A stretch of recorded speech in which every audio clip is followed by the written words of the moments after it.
All righty, let's pass 2 o'clock Central Time, 3 o'clock Eastern Time. Good afternoon, everyone. My name is Ishva Menifee. I'm the director of the McNair Business Scholars Network. I want to thank you with the biggest heart. Thank you all for attending our fourth webinar, Applying to PhD Programs in Business. I'm very much excited for the conversation, the discussion that we are about to have, and really just given the time that for many folks, they're thinking about applying to doctoral programs. So getting us set up in that regard. I will note that I am recording this presentation. This is to go onto our website for folks who couldn't be here today and for future reference for them if they want to access it and if you want to access this moving forward. I also want to give a special thanks to our speakers. They are all present. Dr. Tiana Barnes, postdoctoral fellow at the Wharton School, the University of Pennsylvania. She attained her PhD at the University of Minnesota, and she's a McNair alum from the University of North Carolina at Chapel Hill. Dr. Melissa Chamberlain is an assistant professor of management and entrepreneurship at Iowa State University. She attained her PhD from Arizona State University, and she is the coordinator of the PhD program in management there in the Ivy College of Business. And lastly, Dr. Katrina Palmer Johnson is an assistant professor of management and information systems at Kent State University. She attained her PhD from Rutgers University, and she's a McNair alum from Kent State. So back at her alma mater in that regard. So just by way of an agenda, I recognized when I was looking at the list of folks who registered that some folks are undergrads in the McNair program, others are B school deans, but there are also folks from different backgrounds. I know that the Associate Dean of Equity here at the University of Illinois sent out this link, this posting about the webinar to some folks who had done the Big Ten doctoral initiative. So I believe some folks registered. So I wanted to give a bit of a brief background on the organization, on the MBSN. Then we'll hear from Dr. Chamberlain about the application process from a selection committee perspective. And then from our McNair alum, Drs. Katrina Palmer Johnson, Dr. Tiana Barnes, giving their insights on how they apply to programs. And then lastly, wrapping up with Q&A, I have the chat on my second screen. So if you post something in there, I'll be able to get to it. But really, this is for the audience members, whatever questions you have and what insights you want to gain. And with that, I'll get into a bit of the background on the organization.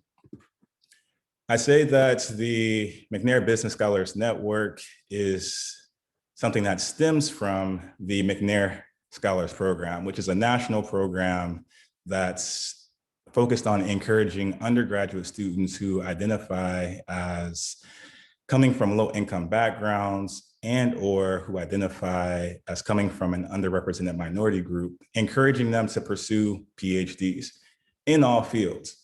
And the program has been very successful in getting undergraduates to that next stage and into a doctoral program.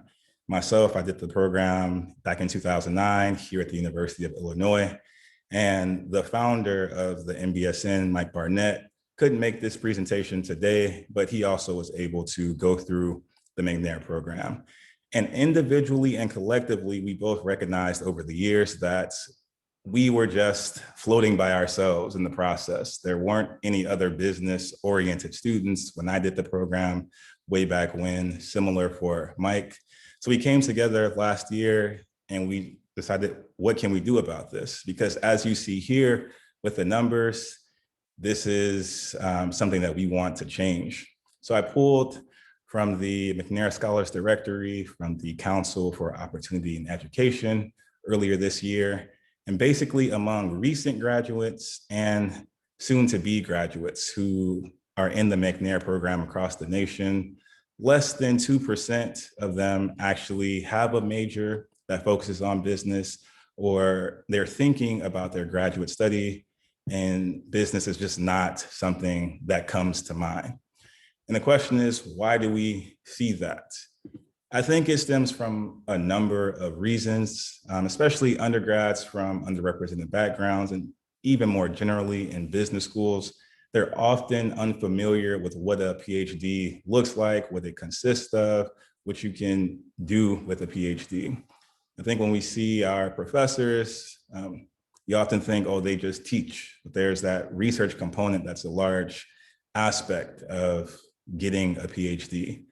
Additionally, what I came to recognize over the past year was that there simply aren't enough conversations between McNair programs and business school deans and professors. So how can we bridge this gap? And lastly, if you are an undergraduate researcher trying to find a business professor who's willing to mentor you, who has the time, especially when your projects occur over the summer, in some cases, other cases, it's throughout the academic year, but just having that difficulty of connecting with faculty. So Mike and I put our heads together, came up with the MBSN with the overarching purpose of enhancing the pathway from the McNair program to the B School Professoriate.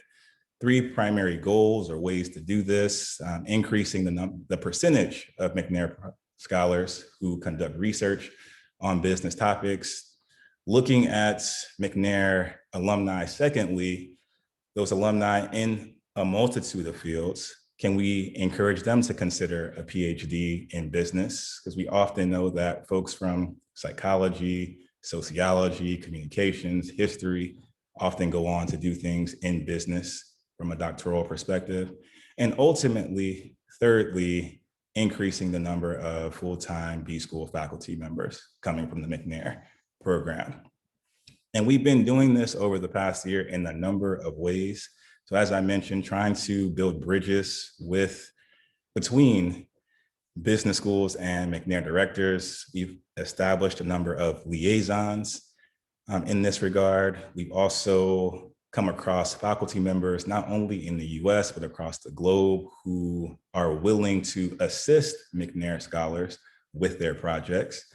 And beyond these things, we really see, at least in this first year, that it's about information given or altering awareness. And we've done this through our webinars primarily. So we've had a webinar on pursuing a McNair project in business. We've had a webinar on, well, what does a PhD in business entail? And now thinking about today, applying to PhD programs. So this is really the movement. It's a slow movement, but I'm enjoying it. You know, there are a couple of us along with the alumni. So we're hoping to push this forward. And again, that's just a bit of background on the MBSN. And with that, I will turn it over to our first speaker, Dr. Melissa Chamberlain. Again, she is the coordinator for the PhD program in management at Iowa State. And I think she will be able to give us a great perspective on the application process. So I will stop sharing my screen and give sharing abilities to Melissa. All righty. All right, perfect. I'm hoping everyone can now see that. Yep, wonderful, thank you. So thank you so much for having me here. This is a topic I'm really excited to discuss. So for the last several years, I've been involved with our PhD program here. And over the last several months, I've taken over the role of being our PhD coordinator. So this means that I have seen a lot of applications and have a lot of experience with what it takes to get past the application process and actually let the selection committee look at you and want to get you to join the program. So I think most of us know, oh, there we go, that there are several pieces to your application. So there's going to be some kind of form that you need to fill out. You're going to need to send your college transcripts. That's your undergrad, your master's if you have one. You're going to need to take some form of a standardized test, the GMAT or the GRE. If you are an international student, you're going to have to go one step further, take an extra English speaking proficiency exam. You'll need to submit some form of your resume or a CV, statement of purpose, and then letters of recommendation. Some schools also may have requirements for a writing sample. More recently, I've seen universities start to implement some kind of diversity statement. So there's a lot of pieces involved here. I'm going to talk really specifically today about a couple of things that make a huge difference to us as the selection committee. So this is not to say that a couple of things that are not bolded, the writing sample and the diversity statement, for instance, are not important, but they tend to be a little more university specific. And so my best guidelines here are to really pay attention to the prompts and requirements for those specific materials. Most of these other materials are going to be a lot more consistent across universities. So let's talk about standardized tests. This is generally the first way that we screen applicants. It does seem very rudimentary, and it is, but we have a large applicant pool, and we're looking very quickly for how we might be able to evaluate candidates. Many schools, whether they post it or not, have some kind of standard or minimum that they're looking for here. Your goal is to obtain the best score that you can. Now, does this mean that if you get a score that's not as high as you want or not preferable, that you are out of the game? Absolutely not. But what it does mean is that there are things you can do to better prepare for this first step of the process. So, for instance, be extremely aware of the timing of taking your exams. You first want to make sure that your exam score can be submitted prior to the application deadline. If that score isn't submitted on time, that can create a lot of problems in having your application viewed and processed. If you are not an awesome test taker, you also want to make sure you give yourself a chance to retake it if possible. So I always recommend that people take the test seriously. Do what you need to do. If you are awesome at standardized tests, great. But if you are not, or if you're not sure, take a prep course, do some self-study. Make sure you're using the actual materials for the exam. There are a lot of places out there that provide materials, provide resources, provide training, but they don't necessarily come straight from the source. You want to get as close to the source as possible so you're getting good practice. Aside from that, think about the test taking itself. Make sure you are well rested. Take care of your eating, your nutrition, your hydration. And also make sure you have a really strong day of plan. So when you walk into the exam, what are you going to do if the test doesn't start going the way you want to? How are you going to recover? Do you have a snack? Can you take a break? Think through how you want that exam day to go. Again, my point here is that you want to do everything you can do to make sure this test goes well for you and that you have options to just show the best that you can. Because again, this is something that we look at almost immediately when we see an application. However, there's a lot of other parts. So whereas that might be kind of the first thing we look at, we're also looking, frankly, at the whole package. Your resume or CV is one of the first places where we're really going to get to meet you as the candidate. So this is where you start to show off everything that you've got. Obviously, we need to do some formalities here. So you want to make sure you provide your name and your contact information. I realize this seems incredibly intuitive, but frankly, I would not be saying it if people had not done this. So again, make sure, and not only make sure that your name and your contact info is on there, but make sure it's current and make sure that stuff matches. So whatever email and phone number you have on your resume really needs to match what's on your application, or things get confusing. We might not be able to contact you. This also isn't something for our purposes that needs to be flashy. Sometimes when you're applying for a job, you might stylize it a little bit, maybe add some graphics or logo just to make your resume stand out. Here, plain and straightforward and to the point is really effective. We really just want to see what it is that you have. So what are some of the things that we might be looking for here? Well, obviously we're going to be looking for stuff that relates to being in a PhD program. In the PhD program, as Ishva alluded to, we are really interested in whether or not you have any kind of previous research experience. So for instance, have you done a thesis for your undergrad or your master's degree? Or have you done some kind of research project or capstone project that might involve some kind of research? Have you worked with a faculty member? Do you have kind of unique skills that maybe wouldn't be obvious by, say, reading a class name, for instance? So have you done some advanced statistics or mathematics? Have you done a lot of writing? Have you done work in an area that you are really interested in pursuing? Do you have work or job experiences that might relate to things we're interested in seeing with you as a PhD candidate? Keep in mind, as you're thinking about your resume, your CV, kind of listing these accomplishments, that it's not just kind of your education or your paid work. Volunteer activities can count. So for example, if you've been helping a faculty member, you've been working on some research, but it's been really voluntary, you should include that here. That's something we definitely want to see listed. The CV, I will also note, or your resume, is also really where you're just documenting these achievements. You're kind of giving us the bare bones facts of where you've been and what you've done. So you're giving us mostly here the highlights. You're going to save the real storytelling aspect of yourself for the personal statement or your statement of purpose.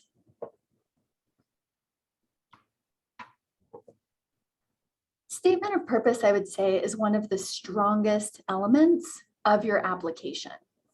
And you've got 3 goals that you're really trying to accomplish here. So first, you really want to make a great case for the committee as to why you want a PhD. So what's your motivation? Why do you want to be here? What is persuading you to really chase these bigger research questions? Why do you want to dig in deeper? This is also a place where maybe adding a personal story could help, but you want to make sure that any personal story you're adding has a purpose and can tie into this larger motivation. So for instance, one of our current students had a great personal story about working with his grandmother, but he really tied that story back into the types of research questions he was interested in and why he was interested in pursuing a PhD. It was really effective because it made him memorable, it made him stand out, and it also gave us a strong motivating reason why he really cared about being a PhD student, getting his PhD, and pursuing knowledge. But there are also instances where you can share a story and it doesn't really go anywhere. So we've had applicants who have shared, personal histories, interesting experiences at work, but that's where it stops. They're memorable because they've told us something interesting and personable, but it doesn't necessarily tell us a whole lot about what's drawing them into actually doing a PhD. So this, as I alluded to, is also where you want to expand upon those experiences, those qualifications, and the interests that you have stated in your resume or your CV. So again, if you've got prior research experience in any way, you want to bring that up. Talk about the process of completing your thesis. Talk about the kinds of research or the specific things you were doing when you were working with a faculty member. If it's within your job, talk a little bit more specifically about what that job entailed.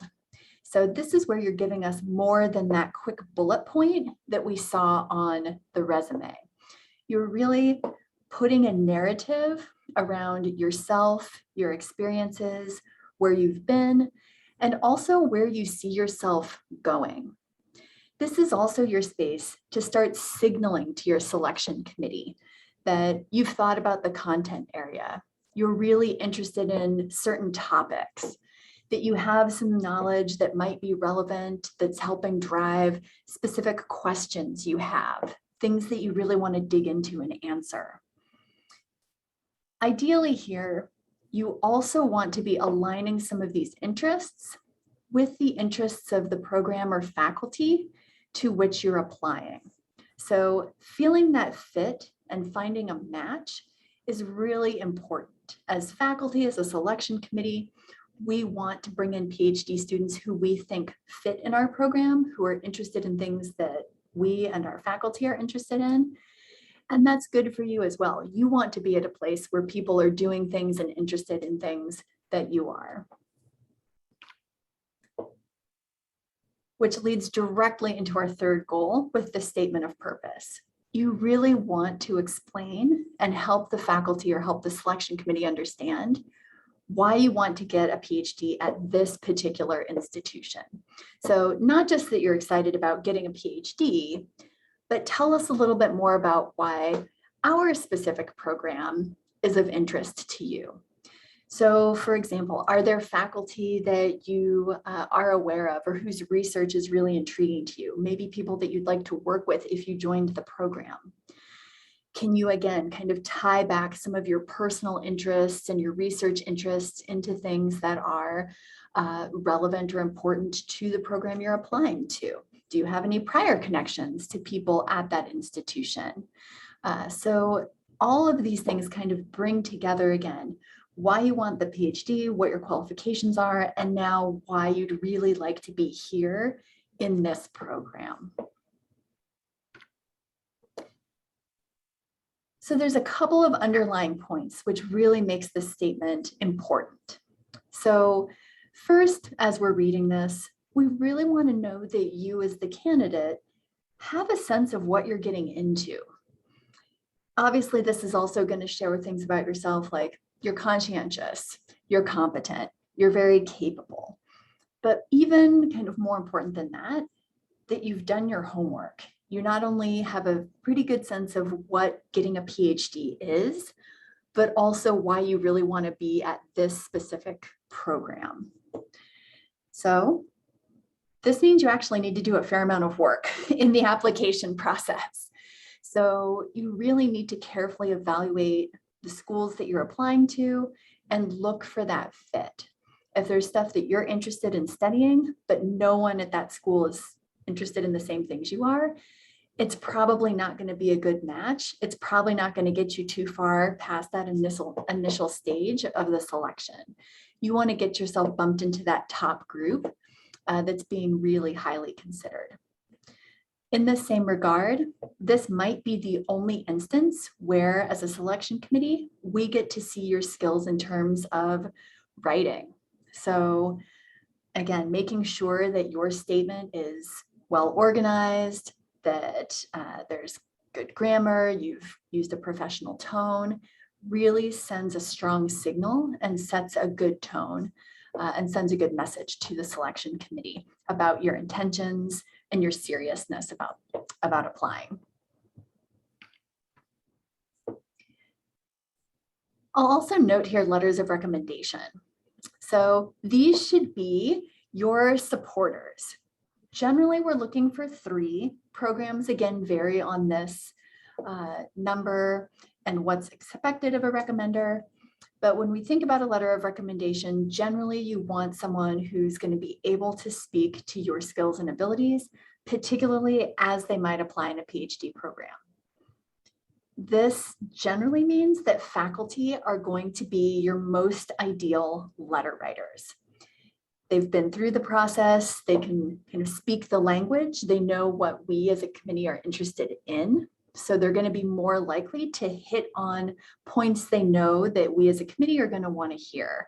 They're going to touch on the abilities and the skills that you have that make you incredibly valuable and interesting as a PhD student.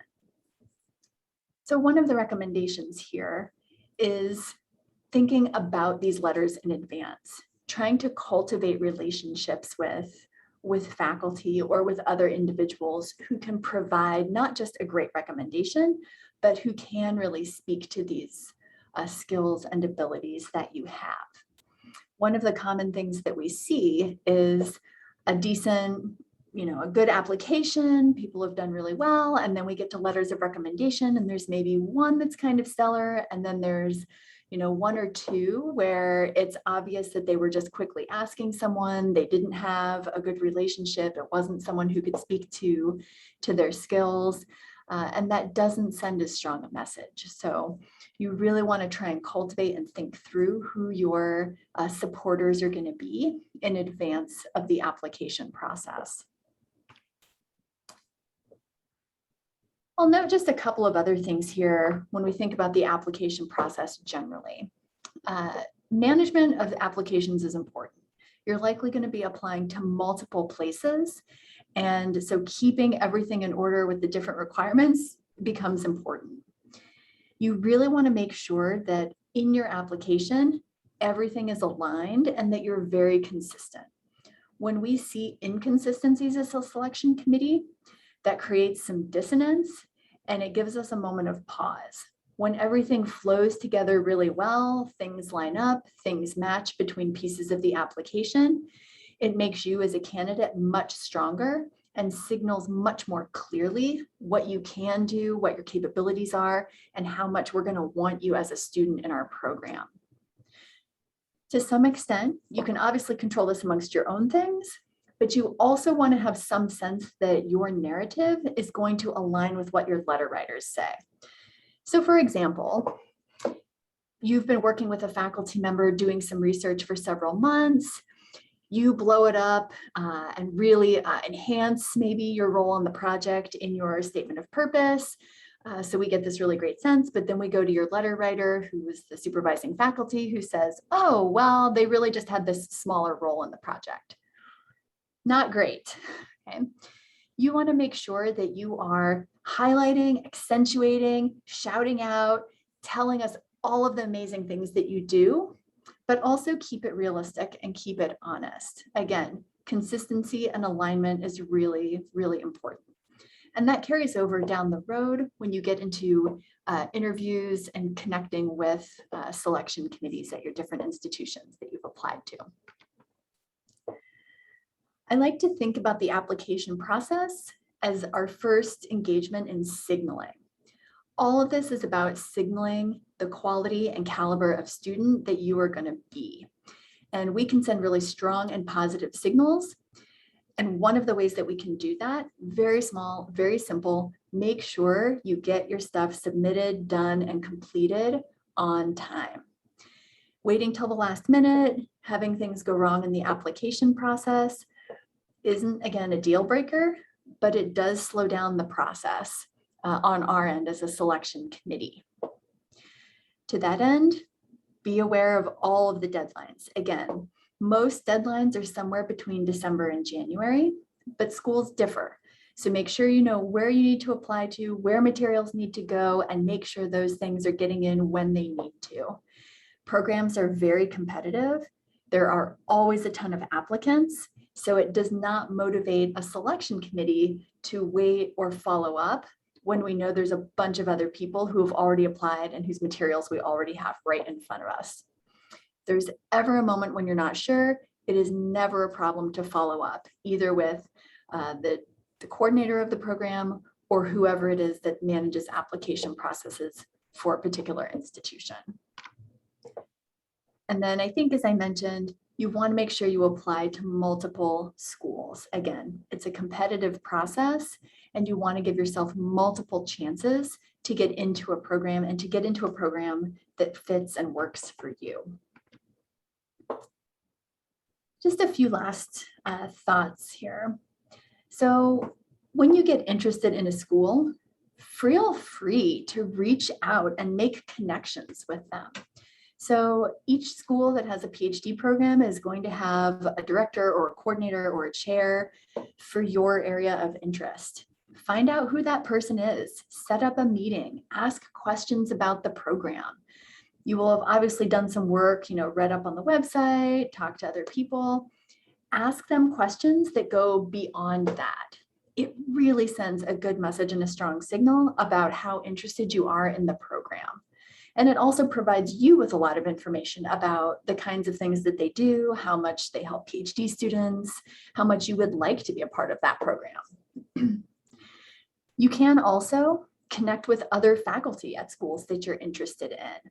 It is great to make more connections with people. And again, see what they're interested in, see what they're researching, see if there's some synergy between what you want to do and what they're doing.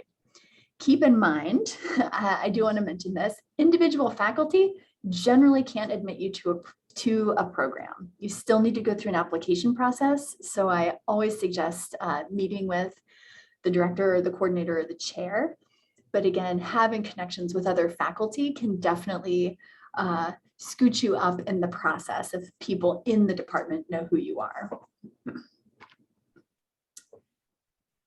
It's also really tempting as we're starting the application process to just go straight to looking at good schools or what we perceive to be good schools. But I'd really encourage you to also take a look at specifically the PhD program that you're interested in, and also the people who are engaged in and a part of those programs. So for example, who are the current faculty? Do those faculty work with PhD students? Have they published with PhD students? Who are the current students? What faculty are current students working with? Are they on publications? Are they doing things that are going to help them graduate? Where have students placed after graduation? These are the kinds of things that you want to know going into a program to help you make decisions about what's going to be the best for you during the program.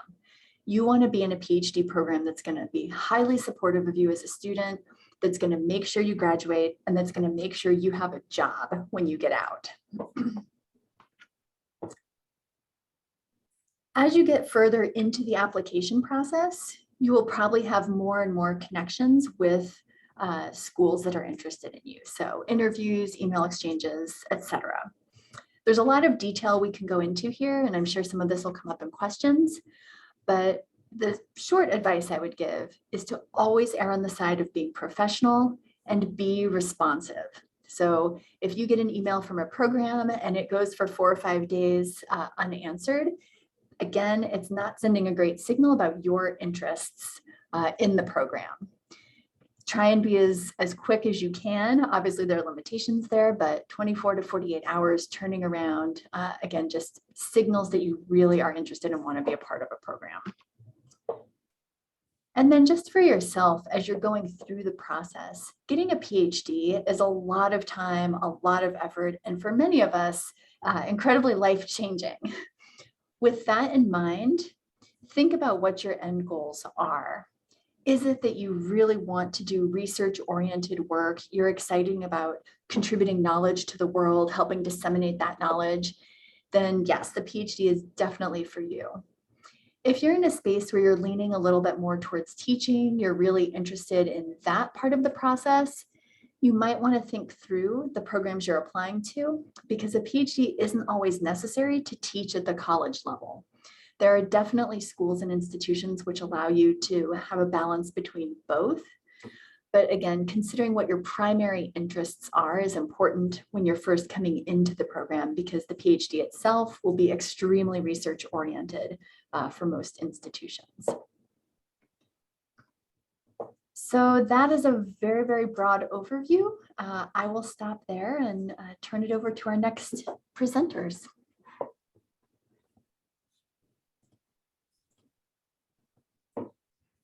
All righty, thank you very much, Melissa. So before we jump into the McNair alum, there was a question posed in the chat. Preeti, hopefully I'm pronouncing that correctly. She asked, for recommendation letters, how would we go about getting those from faculty members if we apply to a PhD program after a few years of work experience? So after finishing undergrad, if you wanted to address that, Melissa. Yeah, thanks. That is a great question. So first, I should say, some of you have been out in the working world, totally fine. If you haven't been connected with faculty for a while and you have people from your job or your work to provide those recommendations, that's totally fine. It is a little bit better to get faculty again, like I said, because you have better connections. one of the things, or because faculty can better speak to some of the things you'll need to do as a PhD student. One of the things I might suggest is think about those faculty or those professors who influenced you, you had a great experience with during class. Are there some that might remember you that you could reach back out to? You can also go to your former department, the department of your major. Sometimes there's a process within departments for helping students get letters of recommendation from faculty. That happened in my case. I'd been out for several years before I went back for my PhD, and I had done a master's degree, and there was a pretty specific process for faculty in my master's program helping students get letters of recommendation. So that might be an option. Another thing you might want to consider doing is look into maybe working with a faculty member for a couple of months, a year, et cetera, before you apply for a PhD program. Get a little research experience, get back into it a little bit, and then you have at least one immediate faculty member who could perhaps speak to your experience, speak to your skills. So again, it's not totally detrimental if you don't have any faculty, but I would try and do something to help put a faculty as at least one of your letters. Taking a class, just taking another class might be another way to do that. Again, just kind of remaking some of those connections might help.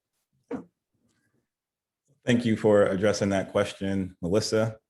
And now we'll move on to our McNair alumni, Dr. Katrina Palmer-Johnson, as well as Dr. Tiana Barnes, and just getting their insights on how they went through the process.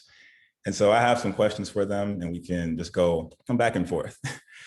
So the first question I had was, can you describe your process of selecting the universities that you applied to? So the number of universities you applied to, the factors that were important, just give that sense for the audience.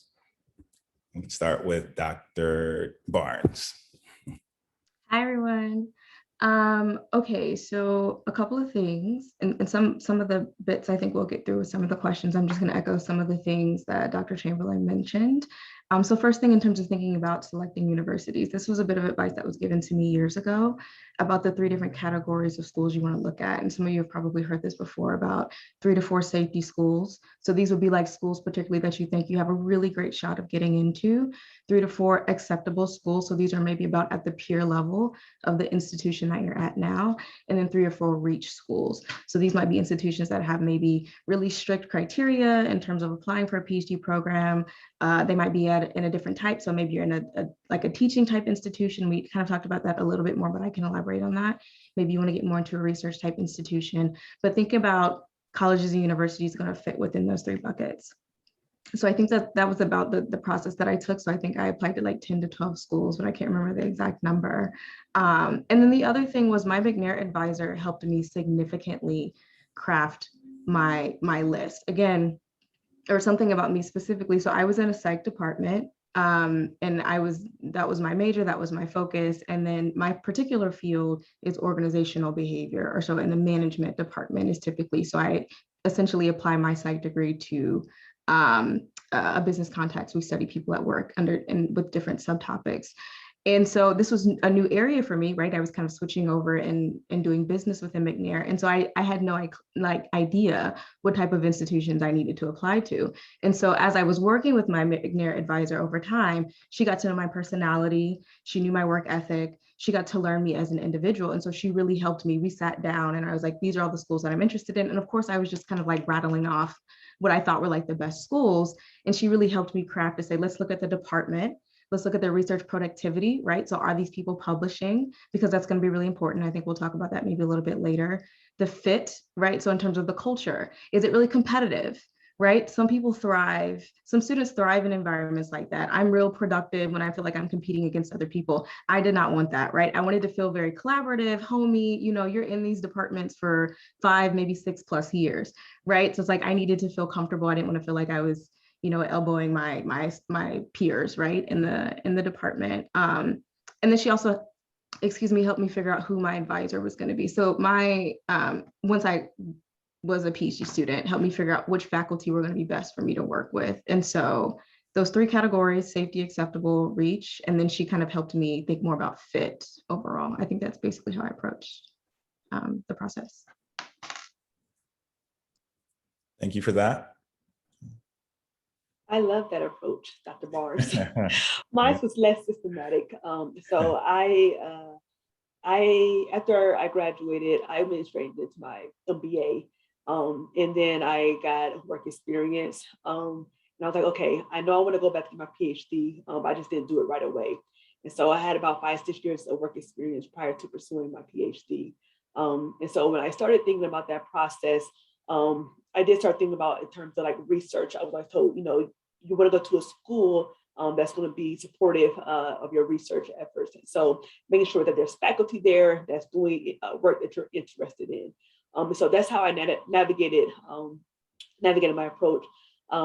Like Dr. Chamberlain and Dr. Barnes said, it's a very competitive process. So to full disclosure, like my first year, I applied to like 10 to 12 programs. And unfortunately, I didn't get accepted to one program. And so like I received feedback from one university who told me like, you know, they were really interested in my application, but they didn't have funding and I cannot go without funding. And so I was like, okay, I'm going to reapply next year. And so I reapplied the following year and I got accepted. But it was a very challenging process. And so making sure that you think about this process, like, you know, as Dr. Barnes elaborated on, very systemic in terms of thinking about preparing for your GMAT, your letters of recommendation letter writers, your statement of purpose. And so to kind of piggyback off of Dr. Chamberlain question regarding recommendation letters, I had to like reactivate my network since I had years of professional experience. And so I did that. It was a little bit easier for me to do that because I started working at the same university. I can't say it again. So I also served as an academic advisor. And so it was easy for me to get in contact with the professors that I did my undergrad and MBA degree with. I started actually doing research with one of the faculty members, and also like one of the directors of the McNair program. They also helped with writing a letter of recommendation. And so I was able to make sure that it was inclusive of an educational academic context in terms of my letter writers. So if you do get years of work experience, you want to just make sure that you're able to just reactivate the network and staying into contact with faculty members who are meaningful, even individuals who you completed research with over the summertime, or you know, if you have an honors experience, thesis experience. Hey, thank you both for those comments to kick us off. Going back to Dr. Barnes' point, I also got that advice of the 3 categories of schools. And I think it's a very common thing among the McNair programs. I want to interject very quickly with a couple of comments and questions that have come up in the chat before getting back to mine. So first, would you both share what your PhD discipline was for the audience? So I was a double major in psych and women and gender studies. That translated nicely into my study of diversity and identity now, but that's what I was doing in undergrad. Okay.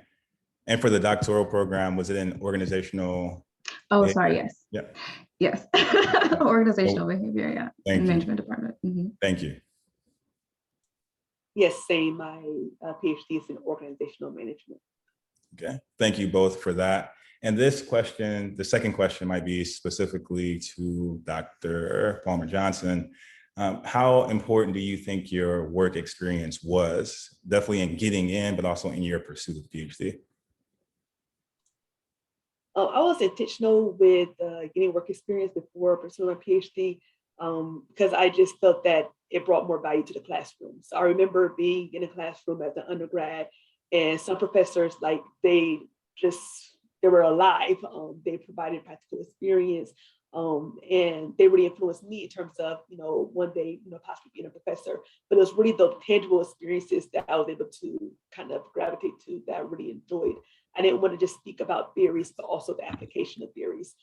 So that's why I purposely gained work experience prior to pursuing my PhD. I thought it would just help me better in the classroom, be able to connect. But it also, on the research side, it's very influential. And so I remember when I was working, we had a new change of leadership. And so understanding how the culture changes, and that drove some of my research questions in terms of, how do you manage organizational change, and how do people adapt to that? And then also think about it from a diversity perspective in terms of the type of advancement opportunities that were available to underrepresented racial minorities. And so that all influenced my research question. And I crafted that with telling my story in my statement of purpose. Thank you for that. I can definitely see how that can come together for that personal statement. And when thinking about the application process for both of you, going back to McNair, so Dr. Chamberlain mentioned that we should talk about our research experiences if we have them. Well, how did you leverage your McNair research experiences in the application process? In what ways? We can start with Dr. Johnson. Yep. Sorry about that. Oh yeah. So, it was so funny. When I first wrote my letter, it was all about kind of like my professional experience. And I had one of my peers, she was actually completing her PhD at the time. And she was like, why don't you have any of your McNair experience in here? And I was like, I don't know. I was just highlighting like my current professional experience. And so, I think be clear that PhD is really the focus is research. That's what they want to hear about. And so I had to remember that in that context. And I didn't have that really in mind when I was applying. And so that was really important to think about even as you're going through the application process. The main conversation that you're contributing to is research. And so I definitely leveraged my summer research experiences that I conducted over the 2 summers. And I talked about the process in terms of me generating my research question, how I went about examining the question and the results. And so it was it was brief, but it provided a overview of me understanding the research process. And so I think that was very beneficial with my statement of purpose. Okay. Dr. Barnes, thank you. Yeah, I just want to echo this emphasis on research. And I'll say this, and I believe Dr. Chamberlain has referenced this, and you'll hear this again about publications. So when we say research, what we're referring to, and it's the tangible outcome of a publication. So this is you doing a project, you writing this thing up and you submitting it to a journal. And that is our currency in this field. And those are tiered, and there's different topics in journals, and that's another conversation. But this whole process is really about kind of generating really quality publications. And so I would say for me, the way that I could really leverage my McNair experience was, like I mentioned, I was switching gears. So I wasn't coming from working to now trying to go back into academia. I was in a clinical psych program. I was doing something slightly different, still psych-based, but kind of in a different space. I was working with kids, and it felt kind of like therapy. And I was like, I kind of think I want to do something different. So this gave me insight into, well, what is organizational behavior? What does it look like to apply my psych understanding to this different space? So that's how it was. If there's anybody else kind of like switching disciplines, that's where it was really helpful for me in that space. So that was the first thing. The second, back to this publications, is I got to start a project, right? And so I can talk a little bit at the end maybe about where that project went, but it was about what does research now look like in this space? What is a publication? What's an article writing? It really kind of gives you a first insight into the things that you're going to be doing in your program and beyond. And the last thing was that you got practice presenting. We had to present our research a couple of times. We went to a couple of conferences, and I hadn't really presented my work right in that way. And even doing interviews, we got to do like mock interviews and all these other things. It was really just really great preparatory work for applying to the programs and beyond. So I think that's how I best leverage some of my McNair experiences. Yeah, and this makes me think about, for folks who don't know, I was at Iowa State University with Melissa, Dr. Chamberlain. We were cohort members, and we were both on the PhD program committee there. But just thinking more broadly about that experience, when I come across applications from folks who are part of the McNair program or who have research experience, it puts them in a different category. If just that notion of, we believe as a selection committee that you can do this. And when thinking about our McNair alum, just given their experiences, I'm almost certain that helped significantly in their application process and from the committee members' perspectives. So thank you both for that. I know you mentioned this, Dr. Palmer Johnson, about your letter writers, a couple of them, but for both of you collectively, I imagine you had your McNair mentor write you a letter, but who else wrote your letters? Because as Dr. Chamberlain mentioned, we typically need 3 when we are applying. Yeah, so definitely my McNair mentor was one of my letter writers.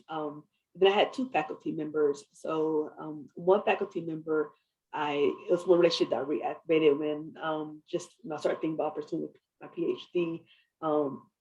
I would go to her office like once a week and just start. She gave me some articles. She told me how to go about looking at articles. And so the different tiers of articles, how to read an article, and what I was looking for in the articles on a very like broad scale. And so when she introduced me to her project, she was kind of helping me navigate like how I actually go about conducting a literature review. And so just that hands-on experience that we had together, like that allowed me to reactivate the relationship in terms of her understanding my interest on the research end, not just in a classroom where she knew me from like pursuing my undergrad and my MBA. So she was one of my letter writers. And then another faculty member that I had a great relationship with was another letter writer. But again, I think it just comes back to really, you know what? I'm sorry, I'm missing experience. So I also worked at a consulting organization, and a consulting organization does research. And I purposely went to that consulting organization in between when I was advising and before I pursued my PhD. And that she was my letter writer, and she had a PhD. So all of my letter writers had PhDs. That was intentional because I knew that they could speak to the language and also speak about my ability to pursue the degree. And so getting the research experience from a consulting firm, a faculty member, and a McNair mentor were my 3 core sources of letter writers. Okay. Thank you for that background.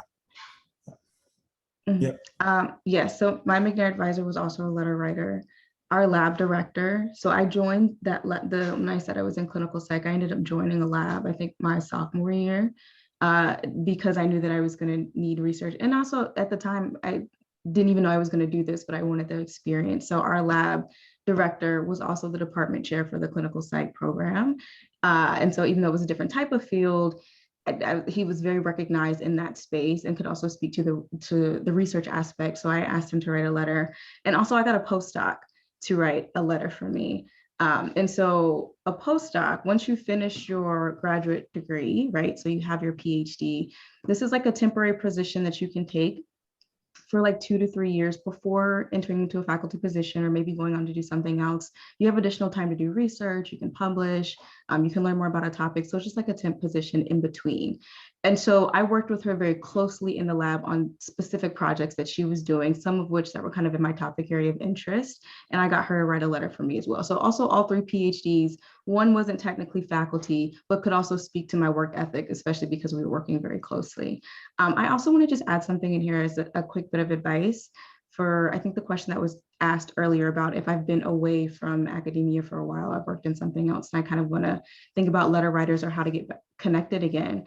I knew a few students who did something similar. They worked for a couple of years, went back to their institution and joined a lab, right? And so this could be something, it might not necessarily be in a business school, but there are certain business schools that have labs.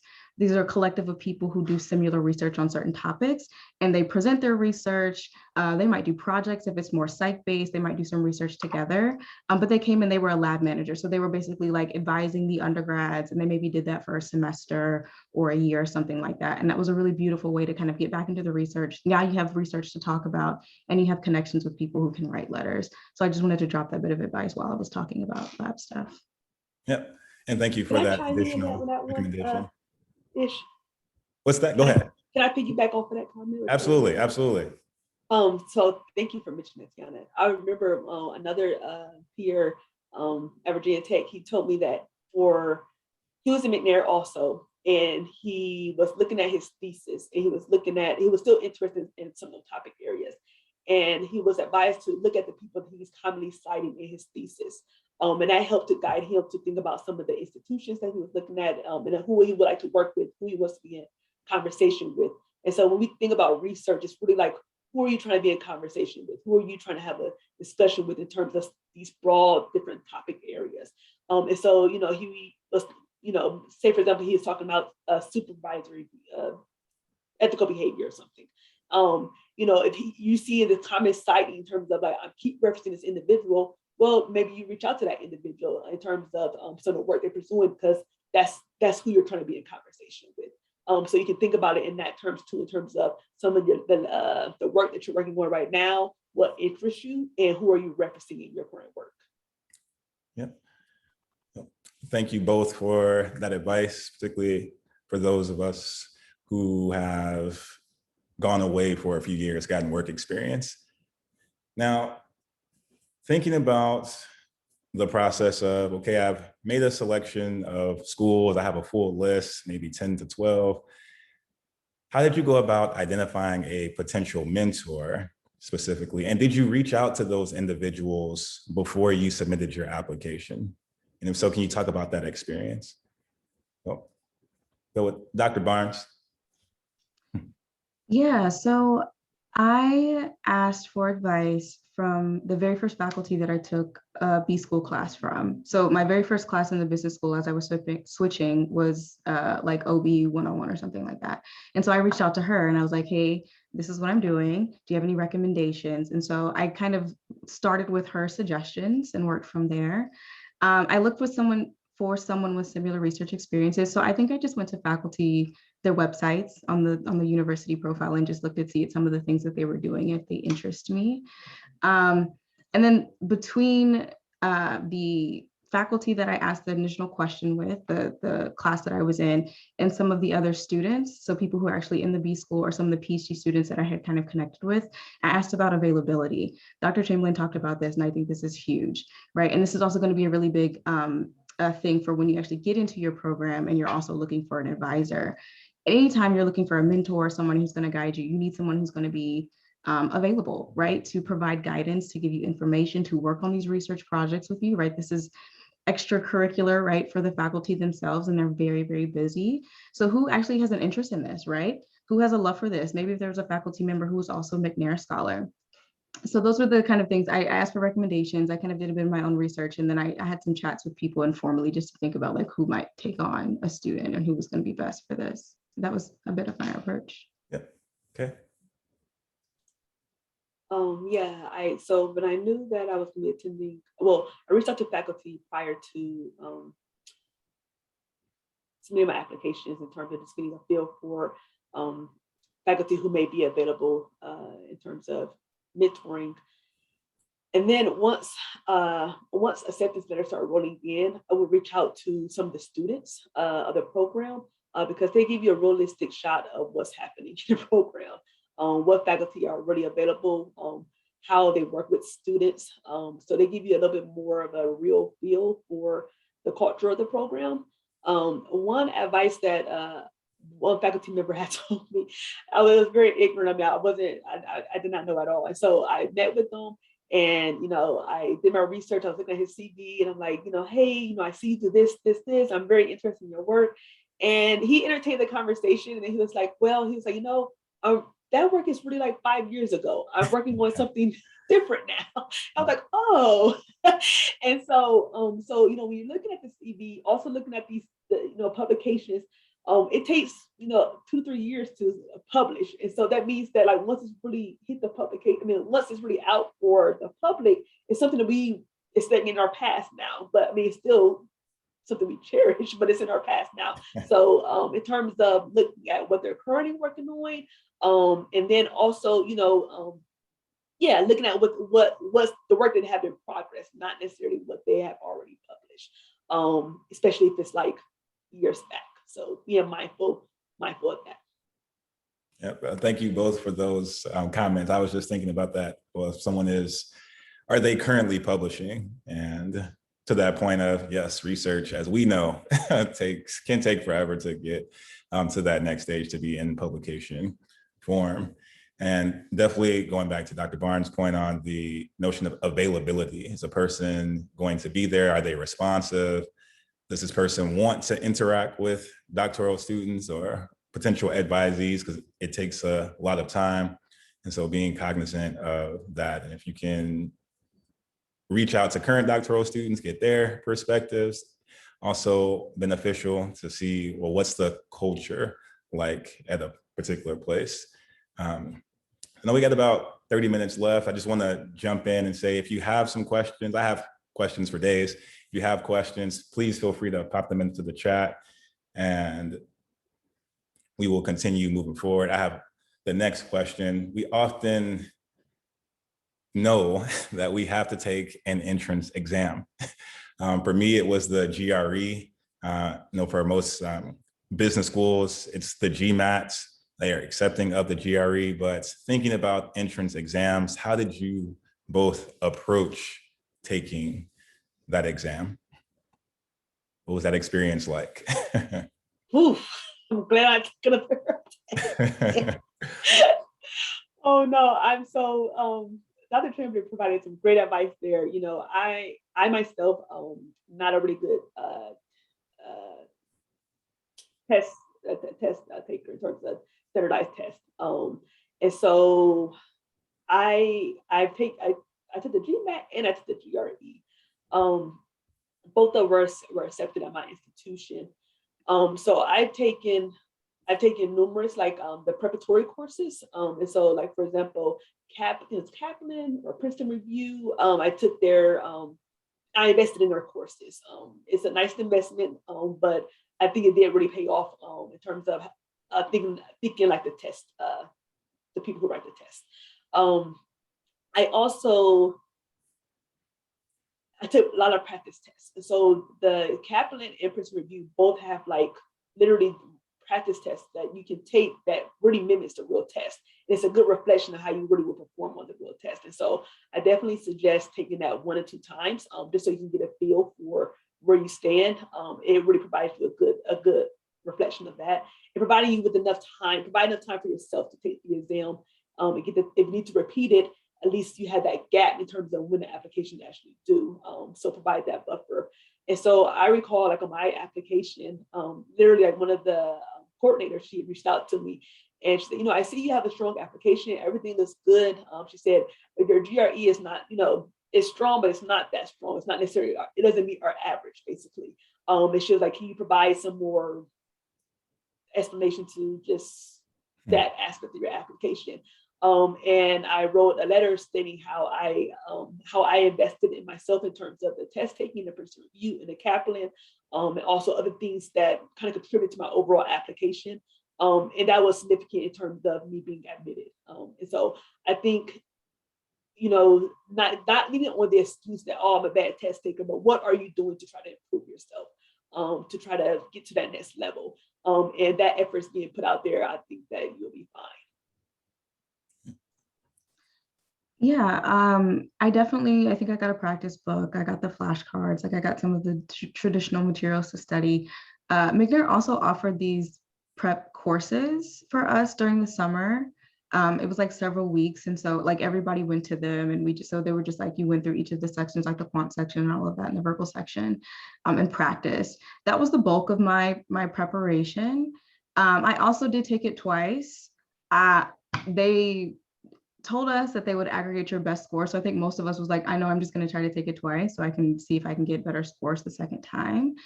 I also had so I think a lot of us stress out about these tests, whether we're good test takers or not. And I went in there and I freaked out so bad because I was just like, the whole application just relies on these scores. And if I don't do stellar, I had this whole crazy back spasm and I was freaking out. So that's also why I took it twice, because I was like, I had to calm down. And of course, being on the other side, I recognize that is not the only thing that contributes to being selected or not. So I think that's also just a note to like, be calm, it'll be okay, everything works out. Something else that I just wanted to note is that I think typically for these tests, so I took the GRE, I didn't even take the GMAT because most of the schools that I was applying to accepted the GRE. So I didn't even take it, I just did the GRE. That I think we tend to, in terms of practicing, and the focus is usually just on the quant and the verbal section. And there is an analytical writing section as well, which I did, where you have to write something, I think at the beginning or whatever, and then you go into the other sections. You never really pay attention to it. It wasn't until after the fact. And I've always been really great at writing. My scores were pretty good, but the writing was like, I think I was 1 point away from a perfect score. And I remember when I got to U of M and I was just chatting with my department chair. And I think because I was being insecure about my scores, I said something about it. And she was like, let me tell you something, Tiana.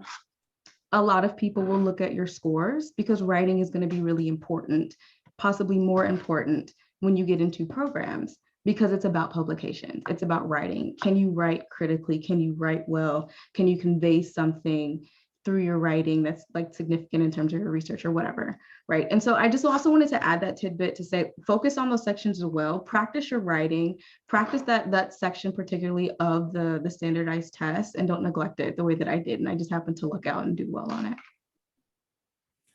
Yeah, that's making me think like of the writing portion way back when for me, like how much emphasis did I place on it? Because I think we often think about like, well, it's the quantitative aspect for these business programs, which is very important, but the reality is all sections are important. And so I thank you both for telling us your experiences about taking the exams multiple times. Now, thinking about the schools that you chose, what ultimately led you to that decision? So, Dr. Palmer-Johnson, what led you to your decision in the application process? So Dr. Barnes mentioned the type of culture that you think you would fit best in terms of being a competitive culture or more of a collaborative culture. And I felt that I would be supported when I was accepted at Rutgers. And so for me, it was also important that there was not that it was important, but it's really rare. But it was much value that there was people at the university that looked like me on the faculty level. And so there's also students that look like me at every stage. And so I went to the program, I'm like, if I did not make it, it's gonna be because of me. It's not gonna be because I didn't have the support. And so there was faculty in the OB side, in the strategy side, the entrepreneurship side. And then there was doctoral students like who were about to graduate, who were just completing comps. And so I was able to always have someone to talk to in terms of feeling, if I feel that you have dark days sometimes. And so those individuals really help to motivate me and other scholars and my colleagues too, in my cohort, not just individuals who were of Black descent, but it was very comforting to know that there was representation at all levels. That, and also, I guess that was really kind of like the main, to be honest, that was like a big, that kind of sealed the deal for me, to be quite honest with you. Okay. Yeah. Thank you for that. Mm-hmm.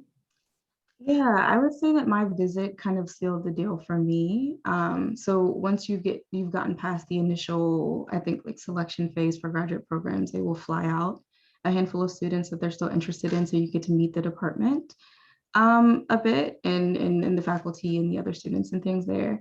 I was not interested initially in the University of Minnesota. My advisor put that on my list again because she knew me and she knew the kind of research I wanted to do in my personality. And she said, you would do great here. And I looked at her sideways because I'm a Black girl from the South. And I was like, why do I want to be in the middle of Minnesota? It's cold and it's white. That was my thought. And I told all of them that. And I got there and my advisor to this day, who I had a meeting with earlier, we met and we just clicked instantly and we could not be more different. He is this middle-aged white man who is like, think punk rocker, and we just click. And it was the best decision I could have made to go there. It was like the best years of my life. I felt so supported. And I was the first Black woman to graduate from my department. So I didn't have a lot of support in terms, or not support, but I would say there wasn't a lot of, I couldn't look around and see a lot of people like me. Now there's another student there Brandy Edmondson, and they have a new faculty there who is also a Black male who is in identity and diversity. He does that kind of research. But at the time, it was just me. Now I had outside resources like the PhD project, which we can talk about afterwards. It's how I know Katrina and Ishva. But it was back to fit. I got there and I got a vibe, and I was like, oh, I like this place. I like the people. They already do good research. You know, I vibe with the faculty, and my advisor and I, it just clicked. And so I think that was really the deciding factor for me, because you need someone who's going to be supportive, a faculty member who's going to guide you. And even though he didn't look like me, and our lives were so different, I knew that I would be supported by him. And even still, we still do research to this day, and I've graduated like 2 years ago. So yeah, that's it. Yeah. Well, thank you both for those genuine, honest perspectives and experiences. You know, some folks say, well, I'm not going to go here. But once you really get to know the folks there, it might fit and mesh with your personality. And so I've got one more question for our alum before I just open it up in our last 18 minutes or so. But if you were to go through the application process again and making the decision, what would you change, if anything at all?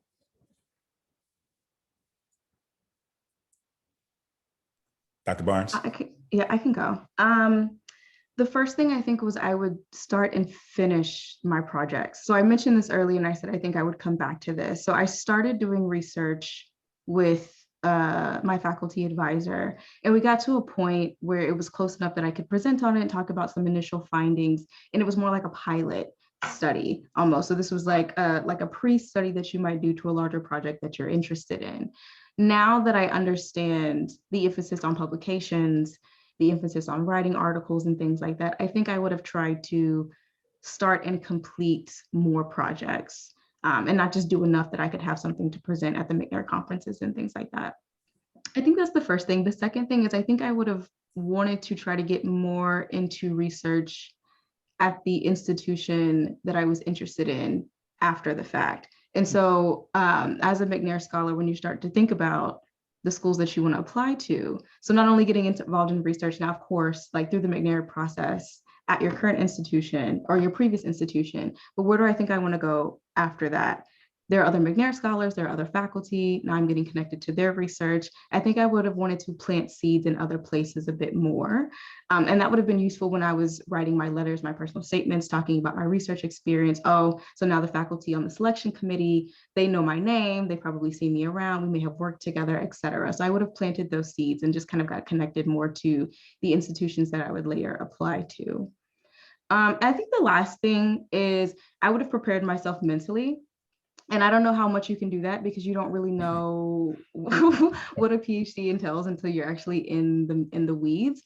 But especially for those who are, well, I think for both people, if you're going straight through from undergrad or if you've taken a break and now you're going back into this space, the transition can be a lot. You could be burnt out. You could be now I'm having to work extensively in a way that I haven't had to do for a couple of years. There could be certain topic areas like stats or, trying to learn how to read an article that can be really challenging. And so I would maybe have taken more breaks. I know some people who went and took like stats refresher courses and things like that to help them. So I think just mentally and even in terms of academically, probably prepared a bit more. I think I just dived head in and just, I'm above water now, so it's great, but it was a lot. The transition was a lot. And many of us can attest to that. Right. I love that advice. From a McNair perspective, as a student right now, would be if you can publish any of your work, that would be awesome. Just going through that process alone, it would be so valuable. I definitely would have done that. So I was definitely finishing projects for presentations. I get my second, I guess, will also be, it's the research experience. I guess I didn't, even though I knew I was going to a research program, I didn't really fully grasp what that meant. Like I still wanted to get a PhD, like as a McNair scholar, alum, or even just participant in a program, like I'm doing something first in my family. I want to give back to my community. I have all these larger grand ideas of what I think the PhD would mean for me. And it still does mean that for me. But in terms of the day in and day out of how to get through the program, it's research. And I didn't really fully grasp that until maybe my second year. And so I feel like I was a little bit behind. I was just hustling in terms of trying to get projects and trying to align myself with faculty who would be supportive of the projects I was pursuing. And so if I had get any research experience, I got research experience in terms of like, conducting literature reviews and things like that, but even more in depth, as Dr. Barnes mentioned earlier, if you can go into a lab and work with other faculty members and really see a project from beginning to end, I think that's really significant. And so if I was to do this all over again, I would literally have taken a year. I took a year in terms of like preparing like financially and things like that, because I came from the professional world, but even taking a year to really get research experience and really kind of see a project from beginning to end, I think it's like, it just puts you ahead of the game in terms of pursuing your program, aligning with faculty, and even the impressions that you will have on them. It's beyond significant. Research is really the name of the game. And I didn't really understand that or grasp that until probably like after my first year. Well, definitely thank you for that. I think many of us would say like, oh, there is something that we would do over or do differently. I know for myself, it was, I didn't think I applied to too many schools, enough schools. Only applied to 8, and I don't think that was enough, but it's learning along the way. They say hindsight is 2020. So definitely want to thank you all for that. And just again, open it up to the audience. I see that we have one question in the chat from Jasper. And I would also like to bring in Dr. Chamberlain, give her perspective on this as well. But the question is, how does the school you attend impact the school you eventually work at after graduation? So whether that's the ranking, the employability, your pay, the connections and relationships you form, how does your doctoral program or the school you attend affect those things? The next steps, essentially. I can start and add a couple of points. So a few things that come to mind. One is that typically the institution that you're hired at, like so when you become faculty, is typically not where you went to school. So that's one thing. They don't, unless, I'll just say it's not the typical thing. So if you're interested in a particular school, like, oh, I want to be a professor here, and this is when I want to start where I want to start my career, you may want to think of like a peer institution to get your education and in terms of like starting there. So that's the first thing. The second thing, so there are tiers, I believe, across schools. So you've heard us say things like research schools, teaching schools. So there's an emphasis on teaching, balance schools. So there's a bit of both. There is a tendency for institutions to, you do more lateral jumps, right? So if I'm at a teaching school, I might go to another teaching school. If I'm at a research school, go to another research school. Even within research schools, there are tiers. It's easier to do a lateral jump or maybe take a step in a different direction, right? It's harder to do an upwards jump. So if you were, unless you publish a lot and depending on who you work with. So something else I think like a myth I want to dispel, I think coming from undergrad, you think more about the institution name and not who you work with. Who you work with can carry more weight sometimes in the institution, right? So there might be a particular faculty member who's really well respected, maybe within their topic area. If they study things like within my field, like personality or motivation or something, if they're well respected, but they might not be at Harvard or something like that. Still, you worked with this person, you published well with this person, that can help you make a particular jump upward versus in a different direction. So I think those are the first couple of things I think about in terms of when you pick a school, how does that influence where you might want to go next? Yeah. I can maybe add a little something here because I agree with everything Dr. Barnes mentioned. Most of the jumps that we make in this field are very lateral in nature. It's easier to go downward than it is to go upward, but certainly not impossible. But in terms of things like your network, making connections, we have a lot of conferences in our field that you can go to and make connections across any of these tiers or across any of these institutions. So you always have opportunities to reach out and make connections with a wide range of people. So that can be another avenue for you in thinking about maybe where you want to end up, but also kind of where you're trying to get to and how you can get yourself there. Post-graduation, there's a lot of things like the application process. Are you working with someone at a particular institution? You know, that can maybe help get you in the door at a certain location. So again, many of the things Dr. Barnes mentioned, but just kind of reiterating that there are opportunities in the field to kind of find that network and grow that network as you're going through your PhD program and even after you get your first job.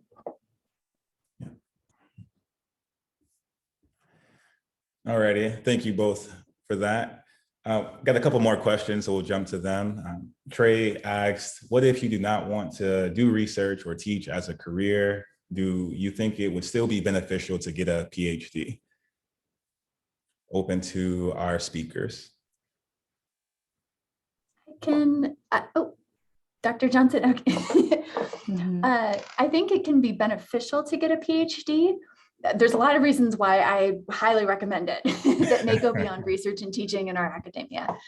But I think you should keep in mind that most institutions to which you'll be applying to want you to be a researcher. So that's what they're going to be focused on the entire time. That's what they're looking for in the application process. And that's what they're going to be gearing you toward. So they're not going to be gearing you toward consulting jobs or working out in the field. They are gearing you for working as a researcher, as a faculty member at a university. So I think that's something to keep in mind. It's a huge investment going in a certain direction. And if that's really not the direction you want to go, you may want to think about how much you want the doctorate. Dr. Palmer Johnson, do you want to jump in? I think Dr. Chairman covered it all. Yeah.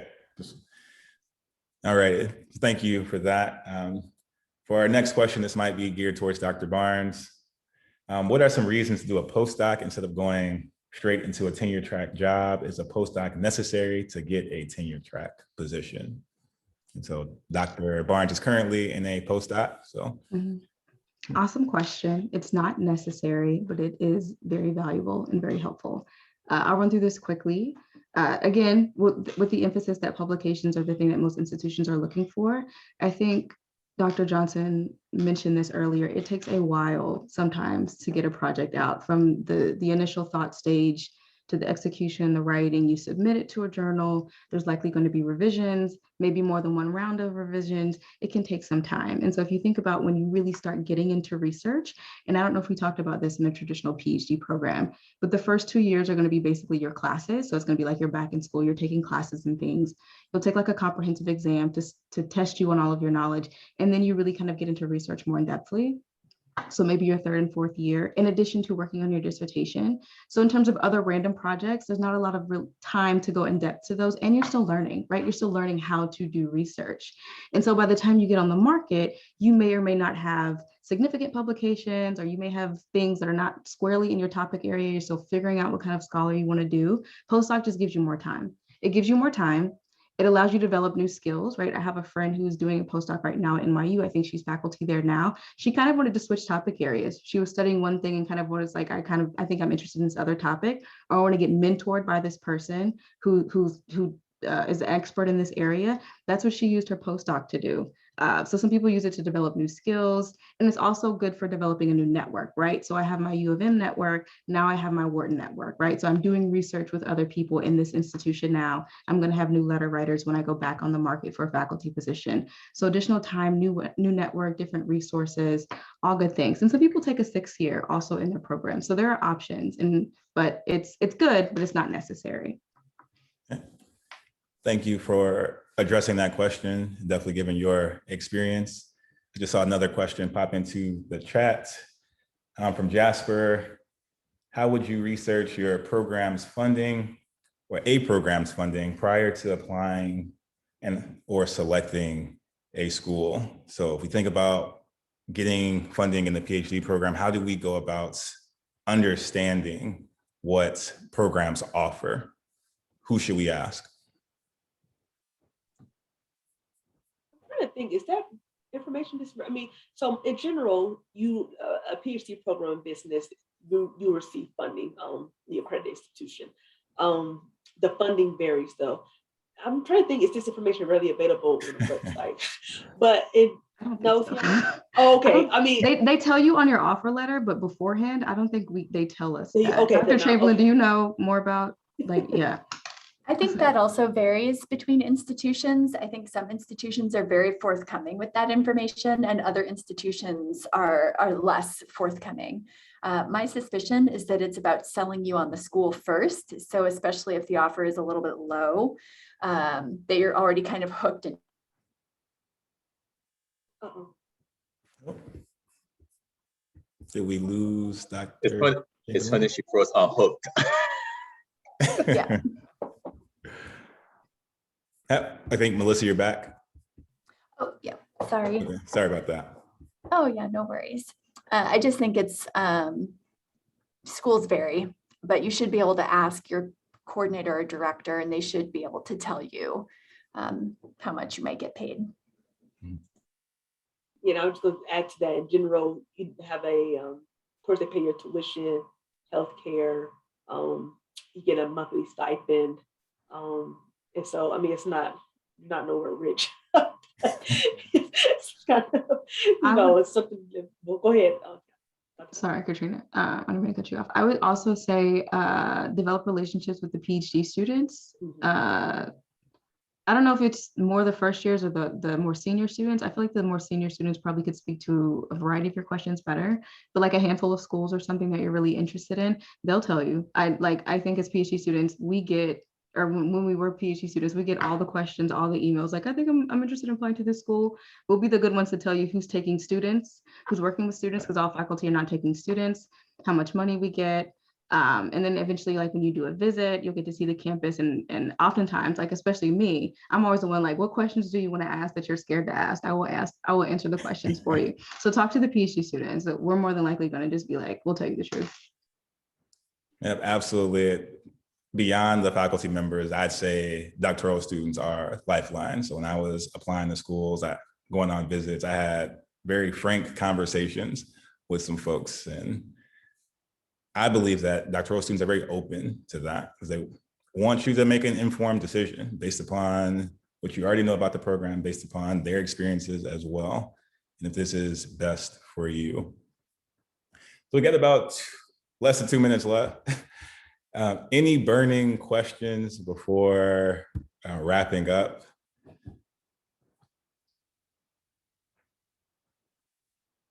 Okay. Well, if not, I definitely want to thank you all for the questions posed. Definitely thank our speakers, Dr. Tiana Barnes, Dr. Melissa Chamberlain, and Dr. Katrina Palmer Johnson for giving us your insights into this process. Several of the individuals on this call are thinking about applying right now. And I think this is very valuable information. Again, this will be posted to the McNair Business Scholars Network's website by the end of this weekend. So you all have this as a resource. If you have any further questions beyond this conversation, please feel free to reach out to me. I think most folks have my email, but if not, so you can reach out to me at menifee2@illinois.edu. You can also reach out to Mike at mbarnett@business.rutgers.edu. And this last point, we are getting ready for 2022. This was our last webinar of the year. So if you have any ideas, any discussion topics you want us to bring to the table, we are more than happy to do so. And so with that, it's 3:30. I'm very respectful of everyone's time. So thank you all very much. Thank you for organizing. Absolutely. Bye. Everybody. Thanks, Ishva. Thanks, everyone. Of course. Thank you.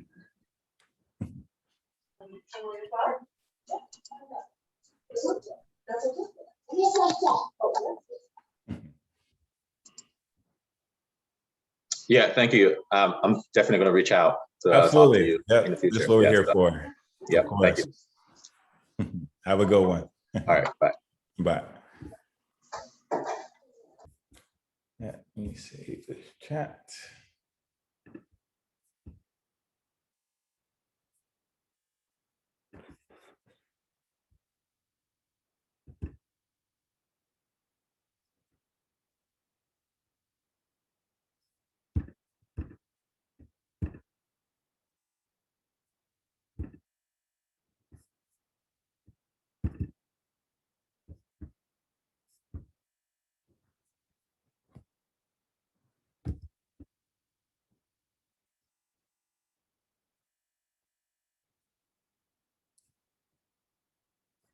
Alrighty.